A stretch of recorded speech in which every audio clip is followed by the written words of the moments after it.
मैं प्रांशी राठौर और आप देख रहे हैं नेक्स्ट 9 न्यूज। जैसा कि आप जानते ही हैं कि इस वक्त महाराष्ट्र की सियासत में किस तरीके से घमासान मचा हुआ है। महाराष्ट्र में जहां एक तरफ शिवसेना दो गुटों में बटी हुई है, लेकिन दूसरी ही तरफ इन दोनों ही गुटों के बीच न सिर्फ शिवसेना के चुनाव चिन्ह धनुष तीर को लेकर यहां पर जंग छिड़ी हुई है, बल्कि यहां पर आगामी बीएमसी चुनाव के साथ साथ आगामी उपचुनाव को लेकर भी जंग छिड़ी हुई है। और ऐसे में यहाँ पर शिवसेना के प्रमुख उद्धव ठाकरे के साथ साथ एनसीपी प्रमुख शरद पवार भी कई बड़े और अहम फैसले लेते हुए दिखाई दे रहे हैं। आज इस रिपोर्ट के जरिए हम आपको बताने जा रहे हैं कि हाल ही में एक बेहद बड़ी खबर सामने आई है कि किस तरीके से एनसीपी प्रमुख शरद पवार ने बेहद बड़ा फैसला ले लिया है, किस तरीके से उन्होंने यहाँ पर वाकई में यहाँ पर अपने कई कार्यक्रमों को, कई प्लान्स को यहाँ पर कैंसिल कर दिया है। जी हाँ, गौर किया जाए इस खबर की तरफ तो शरद पवार ने भंग कर दी है एनसीपी की सारी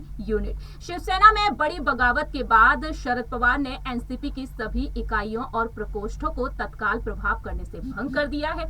एनसीपी के राष्ट्रीय महासचिव प्रफुल्ल पटेल ने इस बात की जानकारी दी है। जी हाँ, बुधवार की रात उन्होंने ट्वीट किया, राष्ट्रीय अध्यक्ष शरद पवार जी की मंजूरी ने एनसीपी के सभी प्रकोष्ठों और विभागों का तत्काल प्रभाव से भंग किया जाता है।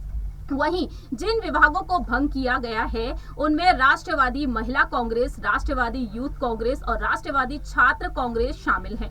एनसीपी की तरफ से प्रकोष्ठों और विभागों को भंग करने के बारे में कोई भी जानकारी नहीं दी गई है। दरअसल आपको बता दें कि एनसीपी ने ये कदम ऐसे वक्त में उठाया है जहां पर 3 सप्ताह पहले महाविकास आघाड़ी महाराष्ट्र की सत्ता से बेदखल हो गई और अब एनसीपी सबसे बड़ी साझेदार के तौर पर शामिल थी। वहीं यहाँ पर अब एनसीपी प्रमुख शरद पवार ने यहां पर सभी इकाइयों को यहां पर भंग कर दिया है और ऐसे में यहां पर एनसीपी की तरफ से ये फैसला लेना, शरद पवार की तरफ से ये फैसला लेना वाकई में हर किसी को हैरान कर रहा है। मालूम हो कि अंधेरी ईस्ट विधानसभा क्षेत्र से उपचुनाव होने वाले हैं और इन उपचुनाव को ध्यान में रखते हुए एकनाथ शिंदे और उद्धव ठाकरे के गुट के बीच जंग छिड़ी हुई है, लेकिन दूसरी ही तरफ यहां पर मौजूदा मुख्यमंत्री एकनाथ शिंदे और उप मुख्यमंत्री देवेंद्र फडणवीस क्या कुछ अहम फैसले लेते हुए दिखाई दे रहे हैं। उन फैसलों पर अगर गौर किया जाए तो कहीं ना कहीं यहाँ पर विपक्ष के निशाने पर बने हुए हैं देवेंद्र फडणवीस और एकनाथ शिंदे।